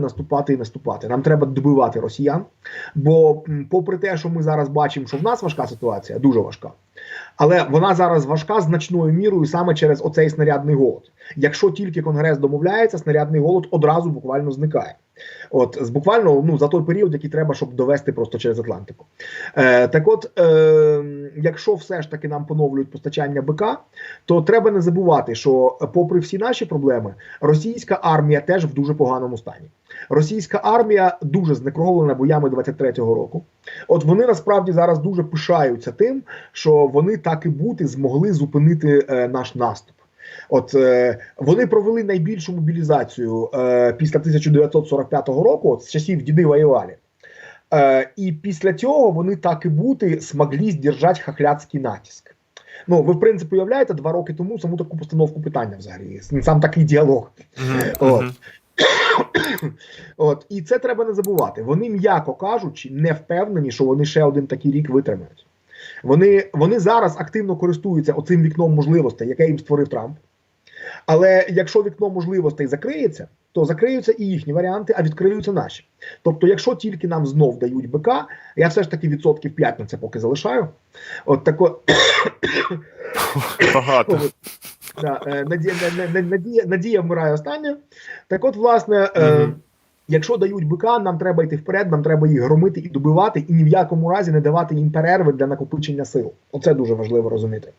А якщо нам БК не дають, тоді особливих варіантів в нас нема, про які б там, скажімо, нові філософії війни ми не казали. Але в першу чергу нам тоді треба буде, ясно, що переходити на весь цей рік в глуху дійсну оборону, окопуватися такою великою страшною лінією Суровікіна. От, власне, мені дуже шкода, що нам знадобилось самим побитись лобом об лінію Суровікіна, щоб нарешті зрозуміти, наскільки важлива правильна фортифікація. Чогось в 14-му до нас не дійшло, в 22-му не дійшло, от тільки коли вже самі брали російську фортифікацію і зрозуміли, наскільки це важко, от тільки тепер нарешті є рішення окопуватися самим. Але добре, що воно хоча б зараз є. Я дуже сподіваюся, що воно хоча б нормально виконується. От, так от, лопати теж будуть треба, але не для того, щоб з ними ходити в бій. А для того, щоб нормально окопатись, нормально саме засісти, от саме в таку ешелоновану оборону, як ми побачили в орків на Запоріжжі. До речі, вчитись у ворога, в цьому немає нічого поганого насправді. Якщо у ворога щось вдалося, навпаки, треба дивитись, що в нього вдалося, і переймати, а не соромитись. А далі що? Ну, в оборону дивимося зараз, як тримається Авдіївка. От, дивимося зараз, як тримається навіть плацдарм в Кринках, взагалі не окопаний, бо там це фізично неможливо. Арта замовкла. Арта майже точніше замовкла, снарядний голос страшний просто. Давно вже немає цього, як було там 2-3 місяці тому, що треба просто виявити координати цілі і вчасно дати їх арті. А тепер навпаки, збираються дані по координатах цілей і приймається кожного разу дуже болюче, дуже важке рішення, на що витрачаємо снаряди, а що далі хай собі погуляє і по нас постріляє. На жаль, так. Але при тому все ж таки в ближньому бою тримаємося за рахунок FPV-дронів. В наступі вони арту точно не замінять. Взагалі вони арту не заміняють. Але принаймні, коли їх багато, вони дуже помічні. Вони в обороні помічні, принаймні. От, ну знову ж таки, якщо казати не тільки про те, як позиції утримати, то дійсно згадуємо про ці дальні удари. Все ж таки розвиток дальнього дроноробства, він багато що дає. Тобто, насправді, Росію можна і треба знекровлювати не тільки на лінії фронту, а в глибині. І дуже добре, що ми досить непогано, насправді, цьому зараз вчимось. От, ну і отак треба протягнути якийсь час. От, тим часом провести страшний, жахливий, як в 22-му році, секвестр бюджету, точніше бюджетів і національного, і місцевих, створити з цього всього єдиний оборонний фонд і вливати це в нашу оборонку, в наше виробництво БК. От, ну, до речі, я буквально сьогодні був в одному з європейських посольств, без їх згоди просто не буду називати, ми не обумовлювали, що зустріч, тобто зустріч була не публічна, тому не буду казати в чиєму, але одна з натівських європейських країн, наші друзі, і вони якраз взагалі оптимістично казали, вони дуже так оптимістично настроєні про свою оборонну промисловість, і вони кажуть так, вона 30 років спала. Але зараз ми прокинулись, ми вливаємо мільярдні кошти. Хлопці, протримайтесь рік, а через рік ми вам зможемо дати стільки, скільки давала Америка. Ну, чесно кажучи, я не поділяю цього їхнього оптимізму. Дивлячись, як розвивається зараз європейська оборонка, я все-таки не думаю, що їм вистачить 1 року, щоб вийти на потрібні нам оберти. Я б казав про 2-3 роки, насправді. Але, по-перше, вони дійсно на цьому шляху. Ну і по-друге, якщо все ж таки і ми так само будемо дуже грамотно і креативно розвивати свою оборонку, то разом воно дійсно може на 25-й рік ми і компенсуємо те, що до цього отримували від Штатів і на що дуже сподівались, коли будували плани на цей рік. Тобто, умовно, 2024 рік – це такий рік вистояти. Так, так. Це рік умовно можна назвати. Вистояти, відбивати навалу і в цей момент ще й розвивати промисловість. Так, насправді, надзадача. Але ви знаєте, ми вже деякі речі зробили, які весь світ здивували, які вважались абсолютно неможливими. От, ну, може і цю зробимо, от, власне. Ну, а якщо не зробимо, ну, хто ж на мене? А ще, до речі, знаєте, інколи виникає, ловлю себе на такі думці, от вона в мене спершу якраз так сформувалась в голові, от коли дивився виступ Кірби. Тоді, коли оце він так, чесно кажучи, це виглядало як таке достатньо жалюгідне, чесно кажучи, белькотіння, про те, що от ми їм не зможемо давати так зброю, як раніше давали, але ж ми їм дамо технології, хай самі роблять. Ну, реально воно виглядало саме як такі дешеві виправдання, але от в той момент мені так здалося, знаєте, от ми проходимо таке фантастичне історичне випробування. От насправді, ким ми хотіли бути ще недавно? Ми хотіли бути, насправді, ну, дуже середненькою, звичайною європейською країною. Оце ж був, насправді, максимум наших амбіцій. Бути просто звичайною європейською країною. Але нам такого вибору вже не дали. От в нас тепер вибір із 2 варіантів. Або ми взагалі зникнемо з карти світу, або ми станемо такою наддержавою, що мало нікому не буде. От нам просто не лишили третьої опції. Нам не дали бути спокійненькою собі аграрним придатком до Європейського Союзу. От нам тепер доведеться або так прокачати всі скіли, що я ж кажу, потім хай начуваються, ну, або якщо не впораємось, ну, зникнемо, що ж тут. Дивіться, минулого тижня, здається, такий був шквал заяв від лідерів країн НАТО, і зараз масштабні навчання НАТО тривають з легендою, що вони обороняються проти Росії, чи там Росія напала. До речі, десь я ще бачив таку заяву. Ну, із останніх це румунський, здається, головнокомандувач сказав, де це я собі залишив його. Ну, ось найсвіжіша заява. От прем'єр-міністр Британії Сунак заявив, що країна готова до можливої агресії Росії та не погодився з дефіцитом Їм добре на фінансування. островах. Що... От, і ще в Румунії казали, що... Адмірал Кузнєцов до них точно не допливе. Це, от тут дійсно можуть бути спокійним. Лунали заяви навіть, що от Росія там буде готова атакувати, що європейцям слід підготуватися до ракетних ударів Росії. В Румунії звучали від головнокомандувача, якщо я не помиляюсь, що потрібно і румунам готуватися до можливого нападу Росії, і це стосується всіх країн Європи. А що б це вони так почали зараз це акцентувати на цьому? На тлі того, що американці зараз...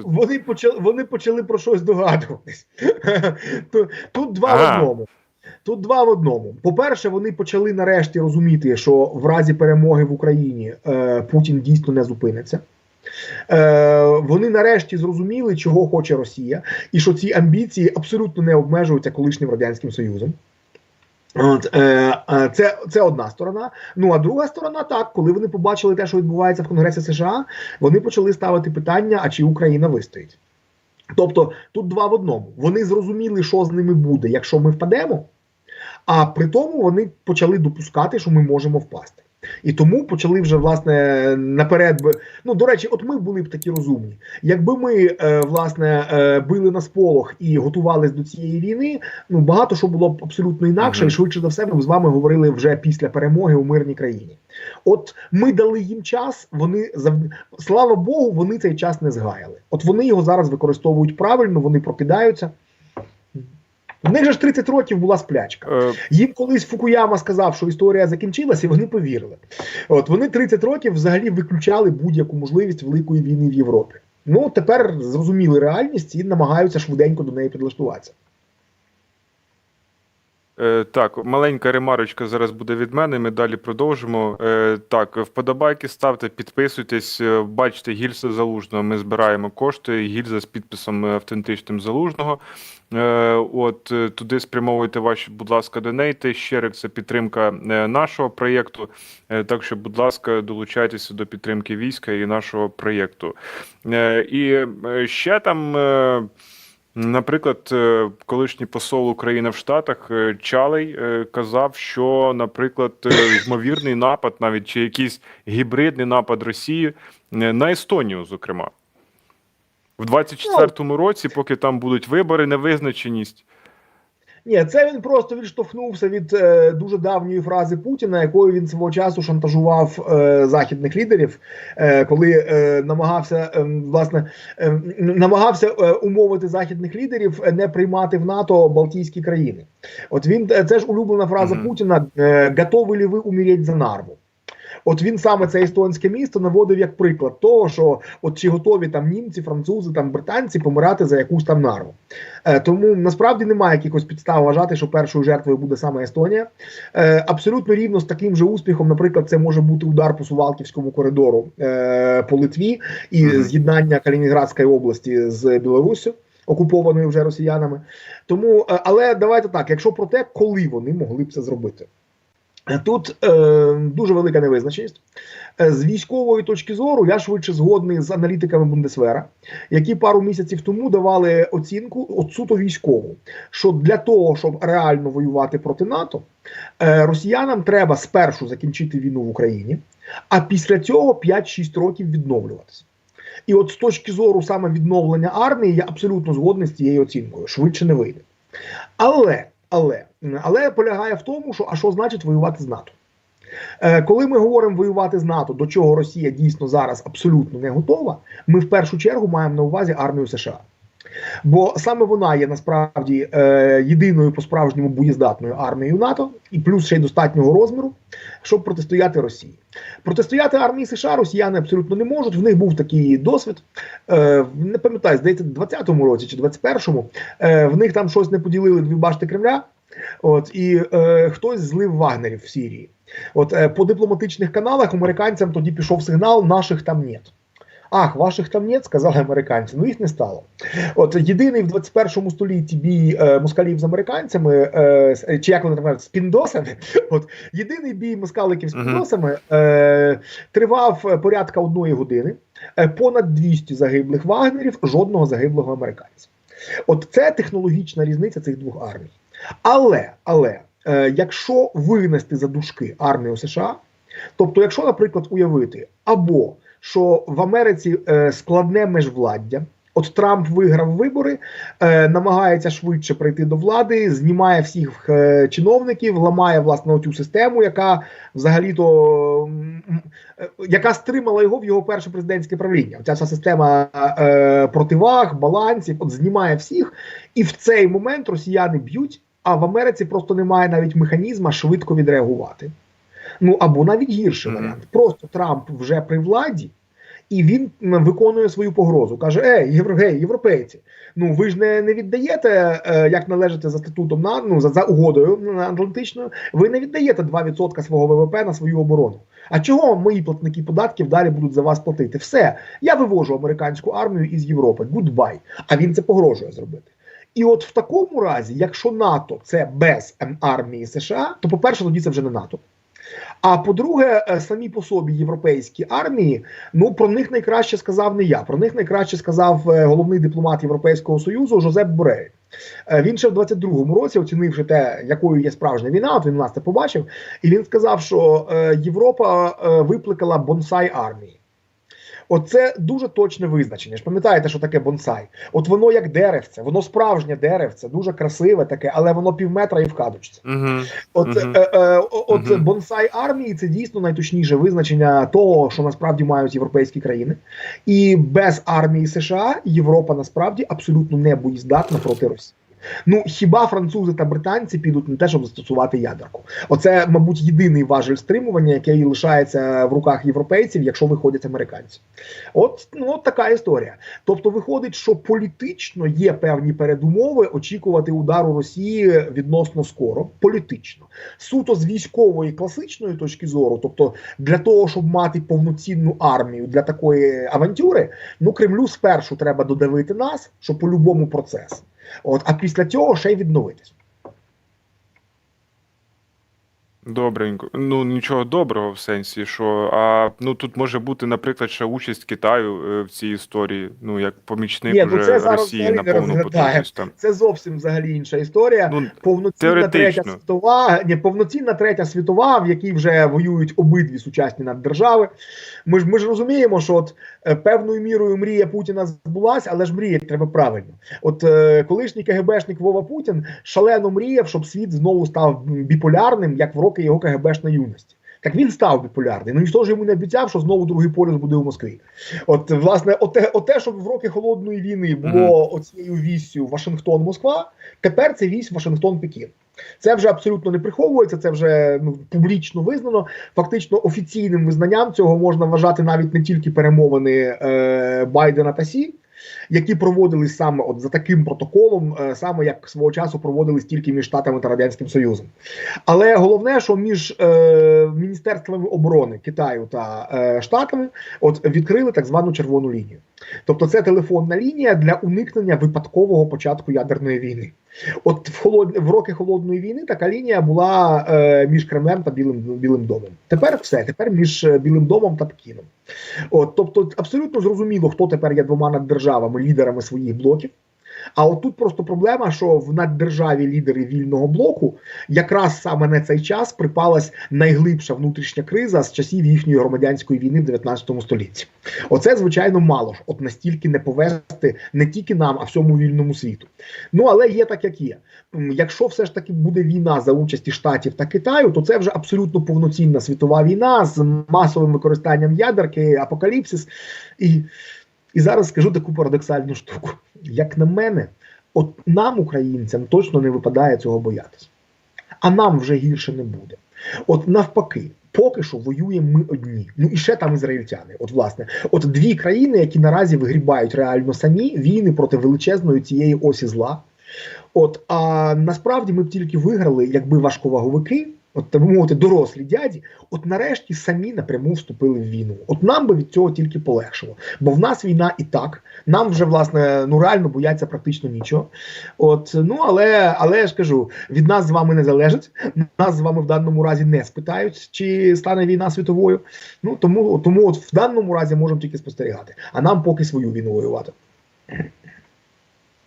Хотілося б ще поговорити, буквально вже вам пару питань залишилось. Якщо у вас є час, скажіть, будь ласка, добре. то ще я хотів би про Авдіївку, про Херсонський напрямок, про Куп'янськ, щоб ви розповіли, тому що там ми дивились Євробачення, ми читали чутки про звільнення Залужного.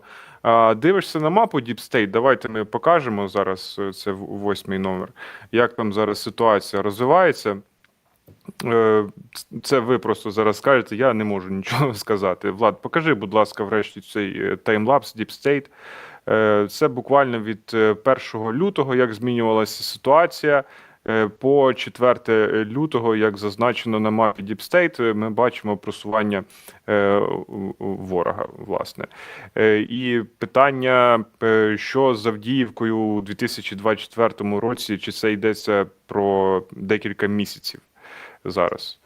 Ой, боюсь. Дуже не хочеться бути поганим пророком. І все ж таки дуже б хотілося зараз помилитись. Але боюсь, що йдеться вже не про місяці, все ж таки, а про тижні. Справа в тому, що отой самий снарядний голод, от, власне, привіт Трампу, от те, про що ми говорили, от він вкрай болюче відбувається на ситуації взагалі на всьому фронті. От, але, зокрема, і в Авдіївці. Так, там ідуть м'ясні штурми, от саме класичні м'ясні штурми, от рівно так, як москалі брали Бахмут. Вони женуть саме хвилі, притом знову ж таки, от точно як в Бахмуті першими йдуть зеки, а тільки вже за ними мобіки. От, все один в один. Тільки там ще був Пригожин, ну а тут нема Пригожина, але яка різниця? Тоді цих зеків гнали вагнери, тепер вони називаються загони Шторм З, їх жене напряму Міністерство оборони, але що зекам, що нашим захисникам, ну різниці жодної. От, там дуже вигідне для нас співвідношення втрат. Це так, ну, страшно так казати, бо кожна загибель нашої людини – це трагедія.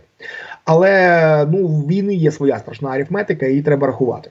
Так от, в Авдіївці зараз співвідношення втрат 1 до 12. От за кожного нашого захисника лягає 12 орків. І, до речі, ви починали, ну, от моє включення було після вашого чудового сюжету про того врятованого прикордонника. От, так от, один з моментів, до речі, от, я взагалі проти того, щоб там знецінювати ворога, недооцінювати його, але от є об'єктивна реальність. Вони тупо кидають своїх поранених. Це те, що наших хлопців там просто взагалі вражає насправді. Тому що, ну, в нас ніхто і ніколи так не робить. Да, в нас бувають моменти, коли не можна витягнути. Ну, от не вдається, це інша історія, це війна. Але такого, щоб навіть не спробували, в нас не буває, розумієте? А там взагалі є нормою просто спокійно йти далі, лишаючи своїх поранених. І це одна з причин, до речі, чому настільки страшна саме статистика втрат у них. Тобто, якщо брати по поранених, то різниця не настільки велика. А от по загиблих різниця величезна, бо ледь не половина їхніх поранених гине, а в нас все ж таки більшість рятують. От, але так чи інакше, оце от співвідношення 1 до 12, воно для нас дуже вигідно. Тобто Авдіївка працює як така страшна, жахлива м'ясорубка. Це не означає, що нашим хлопцям там легко. Справа в тому, що коли ти всередині м'ясорубки, то навіть якщо ти працюєш і ножем, ти все одно всередині м'ясорубки. Це все одно пекло реально. Але навіть самі хлопці з цього пекла кажуть, що треба протриматися якомога довше, саме тому, що вони там сточують орків. Але співвідношення сил на цій ділянці, щоб ви розуміли, 1 до 20. Тобто, умовно кажучи, поки гине один наш захисник, він встигає покласти 12 орків, але 8 далі заходить. Але якщо ще пару-трійку місяців тому можна, ну, в грудні ще можна було казати, що стоп. А в чому проблема? А проблема в тому, що нема ким замінити, нема підкріплень. Де наша мобілізація? То от наразі ситуація значно гірша. Наразі гнати туди підкріплення вже немає сенсу. Бо без прикриття арти сенсу з тих підкріплень. От в чому проблема. А арта замовкла. Арта замовкла, і це не те, що в Авдіївку не завезли снаряди, давайте поголосуємо, командування щось просвістіло. Ні, це не завезли в Україну. Це не завезли не в Авдіївку. Це саме саме транзит, насправді. От і там наразі навіть відбувається. Я думаю, що такого секрету не розкрию. Що звідти доводиться зараз відводити найдорожчі західні гармати. Там були деякі дуже класні САУ, зокрема там навіть арчери працювали шведські. Я тепер можу про це казати, бо їх вже там нема. От саме тому, що сенс тримати їх там як приманку для ланцетів, якщо вони за день зроблять там 3-4 постріли. Ну от просто нема сенсу. Є сенс відвести їх в тил і чекати, поки з'являться снаряди. І от враховуючи саме цей страшний снарядний голод, я боюсь, що за якийсь час доведеться відходити. Ну а що власне буде сигналом? Ми побачимо, це вирішується не в самій Авдіївці. От саму Авдіївку їм навіть цими м'ясними штурмами не взяти, ну я б сказав, ніколи. Але там є одна всього траса через Орлівку, яка з'єднує Авдіївку з тилами. От ця траса вже кілька місяців як прострілюється, але до цього нашим не звикати. Як робити логістику по трасі під вогнем, свого часу навчилися ще в Часовому Ярі під час боїв за Бахмут. Тобто йде вся логістика в нічний період, ніхто не їздить колонами, всі літають по одній машині. От і ну як це не страшно казати, ну нормально, ну привоювались, звикли. Головне, що 300-ті вивозяться, а БК завозиться. Все. А от як тільки орки цю трасу переріжуть, а вони невпинно потроху туди підповзають все ж таки. От як тільки вони таки дойдуть до траси, звідти треба буде виходити. Я абсолютно впевнений, що наше командування не буде робити другий Маріуполь, що ніхто не залишить гарнізон Авдіївки в оточенні. Тобто, ну, сигналом, що треба виходити, буде те, що орки вийшли до траси. В такому разі, на жаль. Побачимо. Я ще раз не хочу робити ніяких прогнозів, коли це станеться, але, ну, якщо БК не з'явиться, а боюсь, що воно найближчим часом вже просто не може з'явитися, ну, то тоді перспективи сумні. Що стосується плацдарму в Кримках, почну з хорошого. За останні пару днів він навіть розширився. От геть свіжі новини, він розширився. От, буквально позавчора там закінчили відбивати другу спробу російського великого наступу на цей плацдарм. Якщо пригадуєте, перша, це наступала ціла повітряна десантна дивізія, і вона там фактично вся лягла. Нагадаю, що в селі Кринки 4 вулиці. От так от в цих 4 вулицях лишилась повітряно-десантна дивізія. От після цього орки десь місяць зіскрібали сили, збирали різні вже підрозділи, бо вже одної готової дивізії в них не було під руками. От вони наскрібли, і після цього останні пару тижнів знов була дуже велика така спроба зачистити цей плацдарм, викинути наших за Дніпро. От вона остаточно захлинулась, і починаючи з позавчора, наші знов там навіть трошки були в наступі. Інша річ, що глибоко в територію окуповану ми не заходимо там, а йдеться про те, що між собою з'єднуються різні ділянки, власне, на березі. Щоб це було не 4 різних плацдармика, а один такий довгий плацдарм, який протягнеться такою смужкою, от, умовно кажучи, від Кринок хоча б до Олешків, а в ідеалі до Голої пристані. От над цим там зараз активно працюють. А це було про хороше. Про гірше. Знову ж таки те саме, снарядний голод. Наш плацдарм там тримається під фактично парасолькою із артилерії, яка... От артилерія з правого берега тримає парасольку над плацдармом. Чому, власне, і не просуваємось глибоко, а саме вздовж річки, власне, там працюємо? Тому що працюємо до тої межі, куди дістає арта з правого берега. Відповідно, далі поки не суємось. А відповідно, оскільки снарядний голод відчутний і там так само, то першими це поки відчули на собі, на жаль, мирні мешканці Херсонщини. От якщо ви помітили, в останні дні дуже посилилися артилерійські обстріли, власне, міста Херсон і Херсонщини. Це, на жаль, напряму зв'язано з оцим самим снарядним голодом нашим. Справа в тому, що в нас там була чудово налагоджена контрбатарейна боротьба. Тобто орки там фактично мали вискочити, бігенько відстрілятися і тікати. А зараз вони вже можуть собі дозволити приїхати, розташуватися, постріляти. На жаль, зараз це так. Це ще поки не призвело до катастрофи плацдарма. Все ж таки, наскільки, знову ж таки, тут в мене нема точних даних і не має бути, це якби не моя, не мій рівень доступу, але наскільки я можу все ж таки судити, то по постачанню снарядів це зараз пріоритетний напрямок. Все ж таки в умовах загального голоду, там теж голод, але все ж таки явно першими снаряди їдуть саме туди. От саме, щоб прикривати плацдарм. Але, знову ж таки, наскільки цього вистачить, залежить від того, чи поновиться постачання БК, і якщо так, то коли саме. От, тобто слабке місце те саме, що всюди, снарядний голод, але попри це безпосередньо на самому плацдармі, зокрема, до речі, там просто дива роблять наші дронщики. От причому дрончики там працюють просто і з правого берега на лівий, і безпосередньо на самому плацдармі. Дуже класні команди дрончиків, які от прямо з цих плавнів, от з хащів, от таким чином збільшують радіус дії. Тому що ключове слабке місце FPV-дрона. Це 7-8 кілометрів радіус дії. Арта, вибачте, на 40 кілометрів б'є. Відчуваєте різницю. Але, відповідно, оскільки дронщики там безпосередньо на лівому березі, то ворожу техніку вони там смалять, просто любо-дорого дивитися. От, і поки, я ж кажу, там настільки добре вони це роблять, що за останні пару днів навіть вдалося трошки розширити. От, що там ще, Куп'янськ ви запитували? Куп'янськ зараз, так. Наступна ціль після Авдіївки. Я, чесно кажучи, погано розумію, як орки збираються робити великий наступ на Куп'янськ, поки не закінчили з Авдіївкою. Чи в них настільки вже, вибачте, до біса тих резервів раптом знайшлося.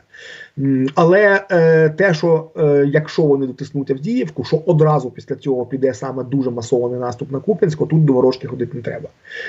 Чи зможуть вони це зробити одночасно з Авдіївкою? Не знаю, чесно, не знаю. Але що після Авдіївки Куп'янськ мета номер 2, це 100%. Це вже не приховується. Ага. І якщо Авдіївка це мета суто політична, оце от явно саме, от знову ж таки, оці втрати 1 до 12. Я не вважаю орківських генералів там геніями-полководцями, не виявили вони себе такими. Але повними ідіотами їх теж вважати не можна. Тому я абсолютно впевнений, що наказ взяти Авдіївку за будь-яку ціну – це наказ не військових. Це саме наказ військовим напряму з Кремля, який вони просто не можуть не виконати. Бо навіть орківський генерал добровільно стільки в своїх солдатів за одну Авдіївку не клав би. Якщо Авдіївка – це політична ціль, і яка з військової, до речі, точки зору не так багато оркам дасть. А от Куп'янськ дуже важливий саме і політично. Нагадаю, що Куп'янськ – це один з символів нашого успішного контрнаступу на Харківщині. Оце харківське диво, яке сталося восени 22-го року, яке на тривалий час фактично переломило взагалі хід війни, яке дуже змінило ставлення в світі до цієї війни і до наших перспектив. Так от одним з символів цього харківського дива було якраз звільнення Куп'янська. І тому, звичайно, зайняти його – це оркам важливо і політично. Але тут є ще й дуже важливі військові цілі. Отут вже не тільки Кремль, але і генерали. Справа в тому, що залізнична станція Куп'янськ-Вузловий абсолютно недаремно так називається. Це надзвичайно цінний залізничний вузол, при тому парадокс в тому, що він для орків цінніший, ніж для нас. Бо там одна з гілок залізниці йде безпосередньо в глибину Рашки. І якщо вони таки віджимають Куп'янськ, то в них пряме сполучення з півночі на південь, от прямо з глибини Рашки на Луганщину. Це дуже було б зручно мати таку потужну залізничну лінію безпосередньо прямо біля лінії фронту. Це можна було б буквально майже на позиції підвозити БК не машинами, а вагонами, з усім, що з цього витікає. Тому Куп'янськ-Вузловий їм він дуже треба.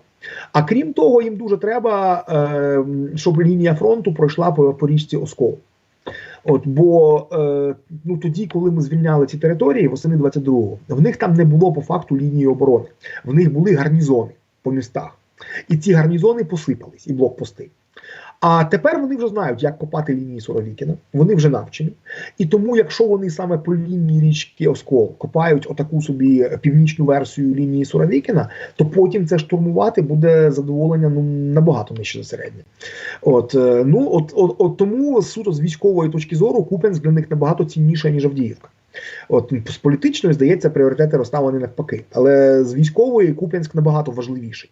І тому слід очікувати, що вони максимально спробують скористатися цим вікном можливостей, поки в нас такий гострий снарядний дефіцит, а в них ще не закінчились люди. Я підкреслюю це ще. Я абсолютно згодний з оцінкою Буданова про те, що насправді їхній наступальний потенціал десь ще на 2 місяці. І це не арістовичівські 2-3 тижні, це в даному разі саме реальний рахунок, скільки в них лишилося людей без хвилі наступної мобілізації. Тому ми не говоримо про те, що буде потім влітку восени. Це залежить від того, чи проведуть вони наступну таку хвилю, як робили в 22-му. Але з того, що в них є вже зараз, так от їх дійсно вистачить ще на пару місяців максимум. А тоді, в принципі, для нас би відкривалось вікно можливостей. Ми могли б переходити в контрнаступ, ми могли б їх бити. Але чи ми це зможемо, залежить від 2 факторів. Один з них, на жаль, від нас ніяк не залежить. Це те, що вирішується в Конгресі США. А друге, це якраз навпаки, те, що не залежить ні від Байдена, ні від Шольца, ні від Макрона. Це наша мобілізація. Тобто, чи буде кому наступати, і чи будуть снаряди їх прикривати. От вікно можливостей навесні точно відкриється, орки точно видихнуться. А от в якому стані будемо в цей момент ми, ну це побачимо. Пане Євгене, дякую вам за роз'яснення і за ваш погляд. Сподіваюсь, ви багато чого наші глядачі зрозуміли і пояснили для себе. Я для себе багато чого пояснив. Дякую вам ще раз. Нема До за що, наступних зустрічей. одну справу робимо. Одну війну живемо. Не Слава скажу Україні. воюємо, воюють зараз Так. інші люди заради того, щоб ми могли тут це пояснювати. Але так, принаймні одну війну живемо, одну справу робимо. Слава Україні, пане Євгене. Героям слава. Так, друзі, ви що мали робити? Збирати донейти на військо, тобто на гільзу Залужного, це ви знаєте, так? Брати участь в розіграші, мінімальний вхід, аби отримати гільзу Залужного, це 100 гривень, аби потім, коли нас береться 500 тисяч гривень, власне, рандомайзер Монобанк визначить переможця, і ця гільза з підписом Залужного відправиться прямо до вас. Щирик – це підтримка нашого проєкту, щоб ви собі знали. Хто ще раптом не знає, лайк, шер, підписка і донейт. Ну, це ж наша одвічна формула тут, так?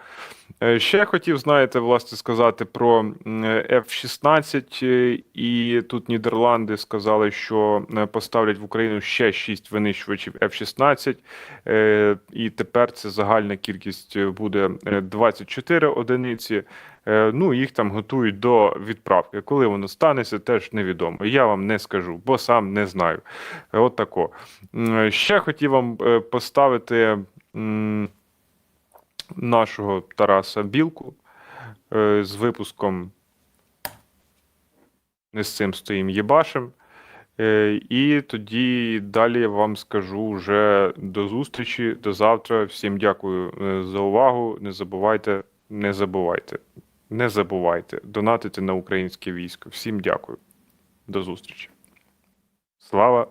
Добрий вечір, ми з України, не з цим стоїм єбашем. Правда, очевидно, що не всі далеко, але ті, хто це роблять це вже 711 днів повномасштабної війни, знищуючи цю брезгливу нечисть, яку в світі хтось називає людьми, самі себе вони називають русскими, по факту просто терористи, терористичні організації, тимчасово ненадовго існуючі, але вона ще є. Це ж правда, Росія. Сьогодні наші психоемоційні стани на вчорашньому рівні, позавчорашньому, на тій самій рисочці втримуються. Насправді, от зараз спрацювало те, про що вчора говорив. Принаймні, як можу гіпотетично припустити, відволіклися дуже сильно. Мені здається, аж занадто сильно, але тим не менше. От сьогодні про це трішечки зовсім поговоримо. Бо більше нема про що. Так, і на сьогодні це вже 711-й день повномасштабної війни, той самий рівень. Причини завжди різні, але якось я не знаю, як нам це вдається. Отже, по цивільних. Стан відволікання, от він тотально спрацював весь тиждень. Відволіклися на Євробачення. Для прикладу вам просто цифри. Взагалі дуже далекий від цієї теми, насправді, хоча намагався, коли був час, трішки навіть щось там подивитися, щоб просто буде трішки в контексті. Але контекст так чи інакше нас доганяє. Якщо минулого року проголосувало 166 тисяч українців і українок, то цього року більше 600. В 3 рази більше. Про що це говорить? Це, напевно, говорить, як можу знову ж таки гіпотетично припускати, як і зі срачами, і з політичними срачами скучили за якимись такими з цивільного життя тригерами, на яких можна і посперечатися, і подискутувати, і таке все інше. Захопилися аж настільки, що поклали вчора дію. Чи добре це? Я вважаю, що це дуже погано, супер погано, найжахливіше, що могло статися. І мова тут не про те, як хтось дискутує, чи будуть ці результати, вони вже є. Насправді, вітати переможців навіть не буду, бо, мені здається, надто сильно брудом всіляким супроводжувалася ця виборча кампанія, воно так і є. Виборча кампанія, до того ж, я вважаю, але це питання вже смаку, це такий, це не те, що слід обговорювати, а питання інші, що чи реальні ці голоси, можете про це дискутувати, я про це навіть згадувати більше і не буду надалі. ніде, напевно. А друге питання це те, що, як так сталося? Найзахищеніший сервіс, у якого купують франшизи, чи так вони передають, в інших країнах хочуть запроваджувати. Найзахищеніша платформа з документами, з інформацією. І єбать. І вона лягла від Євробачення? Серйозно? Ну, серйозно? Оце досягнення Євробачення, яке воно є. Принаймні тепер кіберфахівці знають, в якому напрямку треба посилювати захист цієї платформи. До речі, у мене не всі документи там відновилися. Дуже у мене змішані почуття. З одного боку, мене радує те, що відволіклися. Це корисно для військових, те, що відволіклися цивільні. З іншого боку, десь аж надмірно, але відволіклися і добре. Мені просто не зовсім вдається зрозуміти це відволікання, але це ж справа кожного. Що ж стосується військових, тут психоемоційний стан рутинності, все той самий психоемоційний стан, пов'язаний з іншим, обговорюють трішки більше новий пакет військової допомоги від Естонії, там є і джавеліни, там є певна кількість снарядів і таке інше. Загалом же гарячі напрямки ті ж самі зберігаються, які і були, багато чого ми не знаємо з лінії фронту, але дійсно дуже приємно, що відволіклися дуже сильно на Євробачення цивільні, якщо говорити про них. Військових рутинність знову вже черговий абсолютно найбільш популярний, найбільш присутній стан за цей рік точно. Ну і інформаційно-психологічні операції терористів так само на поляризацію, вони направлені, це ще буде, це ще нас догоне. Мені чомусь так здається, припускаю, гіпотетично знову ж таки, що відстежують певні настрої, а це не складно, маючи Телеграм, підписаним будучи на десяток там певних пабліків, що і так зараз люди поляризовані, і надалі просто це буде посилюватися, тому що будуть вкиди певні, зараз то і вкидів ніяких не треба. І тут все так само, нічого нового абсолютно. Але пам'ятайте найважливіше, терористи, на жаль, багато що скажуть, і ще більше, на жаль, багато що зроблять. У нас вибору немає, тобто є він тільки один. Не з цим стоїм їбашимо.